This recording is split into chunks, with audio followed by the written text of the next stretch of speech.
Hello viewers, I doctor SVK Lal welcome you all in my YouTube channel. मेरे YouTube channel में आपका बहुत बहुत स्वागत है। अगर आप इस चैनल पर नए हैं तो चैनल को सब्सक्राइब कर लें। आज हम जानेंगे बहुत इम्पोर्टेंट पीरियड और बहुत इम्पोर्टेंट टॉपिक भी, मौर्यन डायनेस्टी, मौर्य वंश के बारे में जानेंगे। तो हमने देखा कि अगर हम इतिहास का अध्ययन करें तो हमने देखा कि सबसे अभी इतिहास के स्रोत के हिसाब से और उत्खनन के हिसाब से हड़प्पा संस्कृति को सबसे पुराना माना जाता है।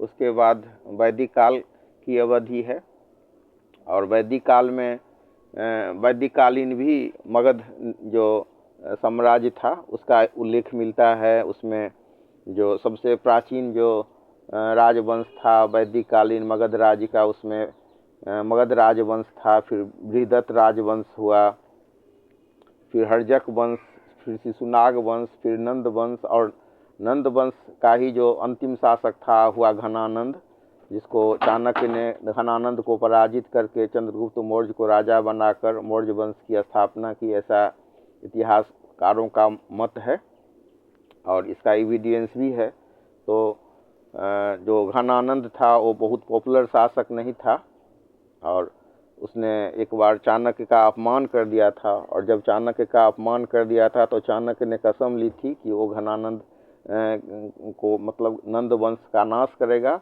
और फिर उसने चंद्रगुप्त मौर्य से मिल करके, वो चंद्रगुप्त मौर्य से मिला और मौर्य वंश की स्थापना की। संक्षेप में यही कहानी है। इसके बाद हम देखेंगे कि फिर मौर्य वंश का भी पतन होता है। मौर्य वंश के बाद शुंग वंश और शुंग वंश के बाद कण्व वंश अस्तित्व में आता है।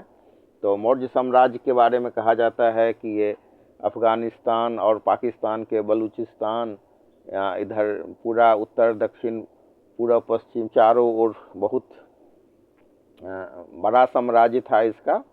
तो इसी के बारे में जानते हैं कि मौर्य साम्राज्य जो था उस समय में बहुत सारे छोटे छोटे राज्य थे। मौर्य साम्राज्य से पहले, जब मौर्य साम्राज्य की स्थापना हुई उससे पहले हम देख सकते हैं कि बहुत सारे छोटे छोटे राज्य सब थे और आपस में उनका कलह भी रहता था, आपस में अनेकता थी, वो एक सूत्र में नहीं बने हुए थे। यही जो डिसयूनिटी थी राजाओं के बीच में, इसके कारण विदेशी आक्रमण हुए, या हम यूँ कह सकते हैं कि जो मुख्य कारण था विदेशी आक्रमण का था वो था कि जो छोटे छोटे जो कई राजा थे भारतवर्ष में उस समय में, और उनमें आपस में अनेकता थी, तो ये मुख्य कारण बना विदेशी आक्रमण का।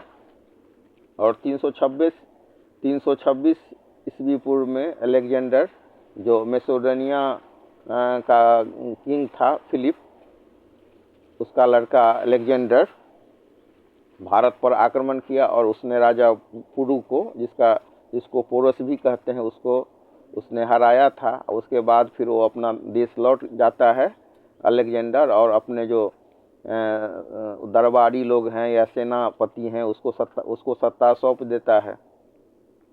इसके बाद उसी समय में जब कि मतलब सिकंदर के द्वारा राजा पुरु यानी कि पोरस पराजित हुआ, उस समय में मगध में एक राजा राज करता था जिसका नाम था घनानंद। वो बहुत ही अलोकप्रिय शासक था और क्रूर नृशंस भी माना जाता था। तो एक बार क्या हुआ, एक कहानी हम आपको कहना चाहेंगे कि उसका एक मंत्री था महाअमात्य, जिसका नाम था मुद्रा राक्षस। तो उसने मुद्रा राक्षस को बहुत उसके साथ क्रूरता और नृशंसता की। तो वो तो बुद्धिमान व्यक्ति था मुद्रा राक्षस, जो महाअमात्य मतलब प्रधानमंत्री था घनानंद का। तो खोजने लगा कि कैसे नंद वंश का नाश किया जाए। तो उसी समय में वो जा रहा था तो देखा कि चिलचिलाती धूप में चाकू से कुश, जो घास होता है कुश का, वो उन्मूलन कर रहा था, जड़ का उन्मूलन कर रहा था। तो उसने देखा और जाकर के पूछा कि ये महात्मा या मतलब तपस्वी या जो कुछ भी, मतलब वो ब्राह्मण के रूप वेशभूषा में था, तो ये आप क्या कर रहे हो? तो उसने कहा कि देख नहीं रहे हो, ये कुश जो है सो मेरे पाँव में गड़ गया है, तो मैं कुश का जड़ से नाश कर दे रहा हूँ। तो उसने कहा कि ओ, ये आदमी फिट हो सकता है। फिर उसने कहा, आप तो बहुत प्रतापी और बहुत विद्वान आदमी मालूम होते हैं, आप यहाँ क्या कर रहे हैं, आप चलिए राजमहल में चलिए। उसको इनवाइट कर दिया। घनानंद के द्वारा जो भोज आयोजित किया जा रहा था, उस भोज में उसको आमंत्रित किया गया। और उसको आमंत्रित करने के बाद चाणक्य वहाँ पहुँचा भोज खाने के लिए। तो जानबूझ करके जो मुद्रा राक्षस महाअमात्य था, उसने उसको बैठा दिया मेन गेट पर, जहाँ से वो घनानंद गुजरने वाला था। जब घनानंद की दृष्टि का चाणक्य पर पड़ी, तो चाणक्य माना जाता है कि बहुत अच्छा उसका रूपरेखा नहीं थी, देखने में सुदर्शन नहीं था, बहुत सुंदर नहीं था। चाणक्य काला कलूटा सा था और लंबा सा, और उसके आगे का दांत भी निकला हुआ था। तो जब घनानंद ने देखा चाणक्य को, तो उस बड़ा अट्टहास करता हुआ उसके साथ वो मजाक किया और उसके साथ दुर्व्यवहार की। और जब उसने उसके साथ चाणक्य के साथ दुर्व्यवहार की, तो चाणक्य ने शपथ लिया अपना शिखा को खोलते हुए, मतलब टीकी को खोलते हुए चाणक्य ने प्रतिज्ञा ली कि वो नंद वंश का नाश करेगा। बस यहीं से कहानी शुरू होती है। तो फिर चाणक्य चंद्रगुप्त से मिला और फिर चंद्रगुप्त के मदद से उसने मौर्य डायनेस्टी की स्थापना की, मौर्यन रूल की स्थापना की 324 BCE में। तो अब हम आते हैं मेन कहानी पर कि at that time Magadh was ruled by the Nand ruler Ghananand. He was an unpopular ruler. A Brahmin teacher Chanakya, known as Kautil, who was insulted by Ghananand, vowed to destroy the empire of Nands. He met Chandragupta Maurya.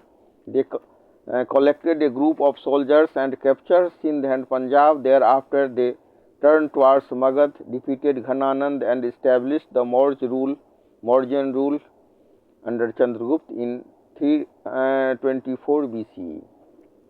तो इस तरह से हमने देखा कि जो 16 जनपद में मगध बहुत इम्पोर्टेंट जनपद था, और उस समय में तत्कालिक जो समाज था, उस समय में भारतवर्ष ढेर सारे जनपद में, ढेर सारे राज्य में, छोटे छोटे राज्य में बटे हुए थे और उनके बीच अनेकता था। तो इसके कारण देशी आक्रमणकारियों को बढ़ावा मिला। ये मुख्य कारण था विदेशी आक्रमणकारियों के आकर्षित होने का और उनका भारत पर आक्रमण करने का।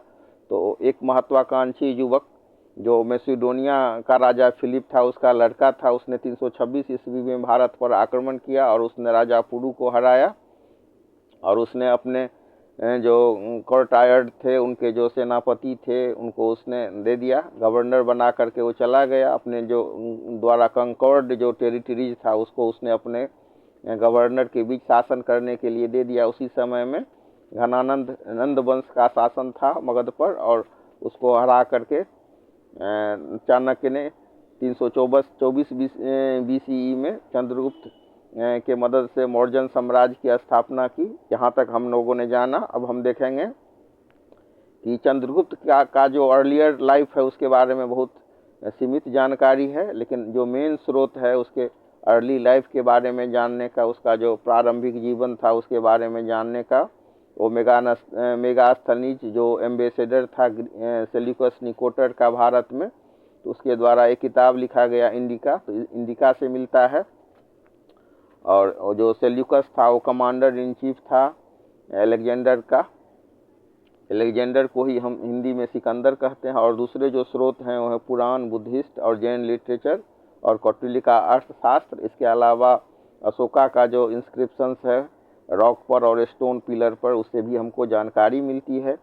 और मेगास्थनी जो एम्बेसडर था सेल्यूकस का, वो चंद्रगुप्त के दरबार का वर्णन करता है कि वो दरबार में कभी कभी आता था विशेष अवसर पर लोगों को दर्शन देने के लिए, और स्वर्ण प्लेटिनम जड़ित जो स्वर्ण का सिंहासन था उस पर वो बैठता था। और उसका जो बॉडीगार्ड होता था वो मतलब महिला होती थी बॉडीगार्ड, और उसको जो भोजन दिया जाता था उसको टेस्ट करने के लिए स्पेशल सर्वेंट थे, जिसके द्वारा भोजन को टेस्ट कर लेने के बाद ही चंद्रगुप्त को भोजन मिलता था। अब मौर्यन जो एम्पायर है 321 से 297 BCE तक माना जाता है। तो चंद्रगुप्त मौर्य पहला मौर्यन रूलर था जिसने इतने बड़े साम्राज्य की स्थापना की। इसका जो साम्राज्य था नॉर्थ से लेकर के साउथ तक और ईस्ट से लेकर के वेस्ट तक, उसमें अफगानिस्तान और बलूचिस्तान जो वर्तमान में पाकिस्तान में है, और उसकी राजधानी थी Pataliputra.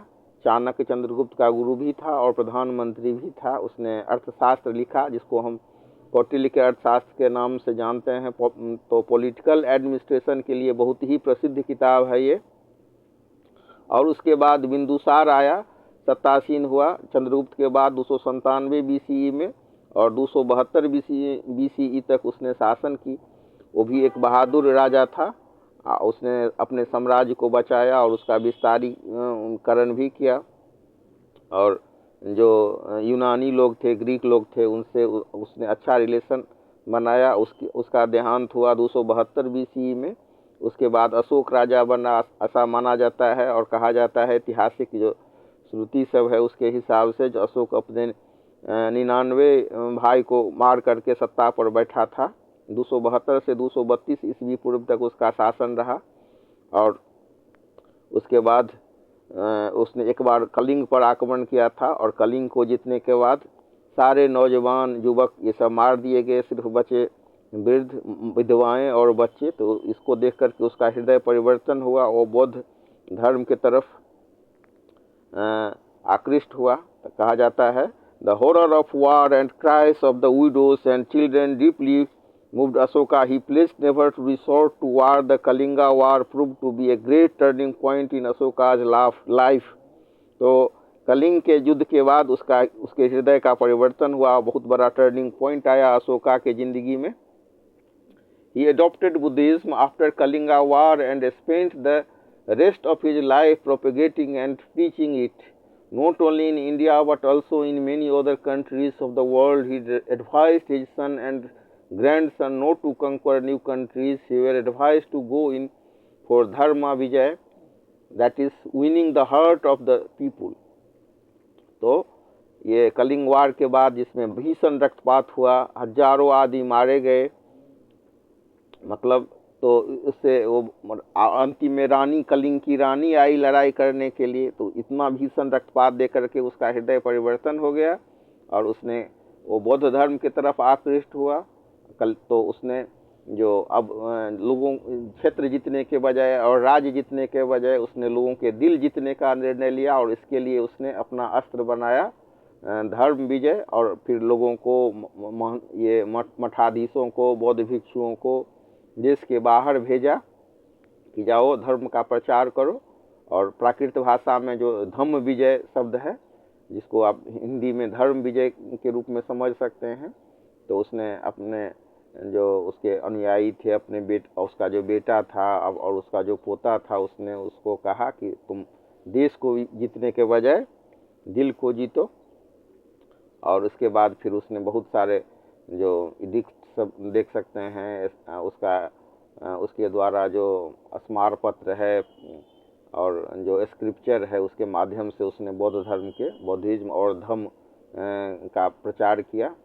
Teaching are none as his edicts, Ashoka's Buddhism और Dhamma, a Prakrit word for the Sanskrit for dharma. Sanskrit में जो धर्म होता है उसी को प्राकृतिक भाषा में हम धम्म कहते हैं, जिसका अर्थ होता है मोरल वैल्यूज।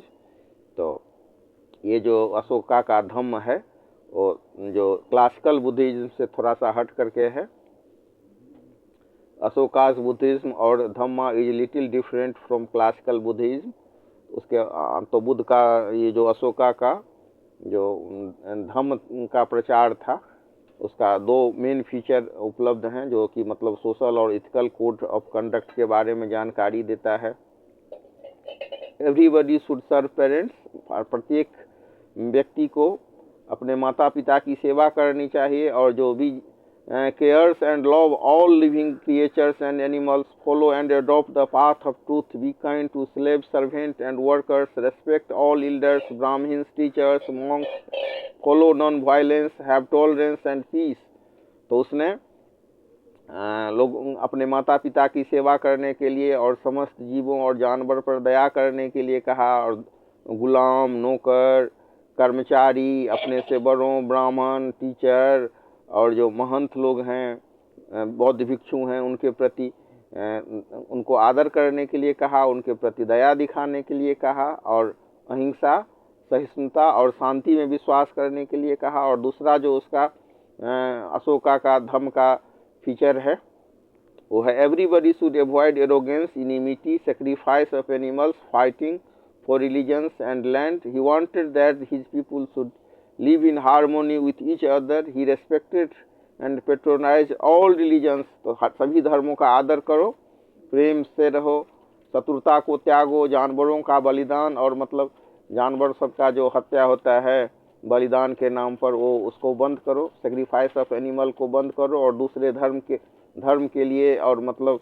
जमीन के लिए हिंसा नहीं करो. तो इस तरह से उसका जो अशोका का राज था वो एक वेलफेयर स्टेट था. उसने सभी लोगों के साथ अपने प्रजा के साथ अपने पुत्र जैसा व्यवहार किया. वो ऐसा कहा जाता है कि he treated his people as a father would treat his children. He gave maximum facility to his people. Trees were planted and both the side of the roads well were dug. Hospital for people and animals were opened.